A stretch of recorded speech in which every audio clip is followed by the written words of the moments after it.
जीजू का करूच 5 वर्ष भीतर 6टा छुआ हेई तुमे ही तो सब कहितिल आ एबे मते दस दउच ना।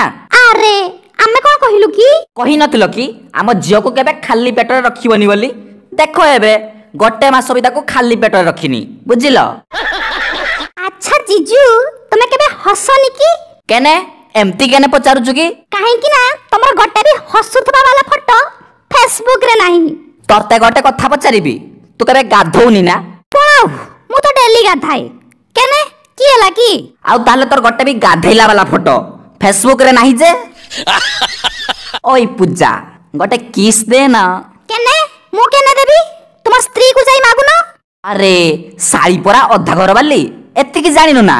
अधा घर वाली जदी अधा दरमा टंका भी दियो ताले बाकी जहा भी को जीजू मु ना तुम ऊपर बहुत रागिची। मु कोन करली जे आउ मु खाली राखी नै की आस्तिली तुमे पिंधिलोनी ना। हौ हौ हाँ ना आ मु जदी काली तो पाई मंगलसूत्र आनिबी तू पिंधिबु तो। अच्छा जीजू ऑफर और लफर भीतर कोन डिफरेंस अछि की। अरे देखे तू जदी एबे मते किस करिबू सेटा मो पाई ऑफर आ मु जदी तते एबे किस करिबी ताले तू मते लफर कइबू हां कि नाही कह। एते धीरे धीरे फोन रे कहा सो कथा होछ की भौणी सहित।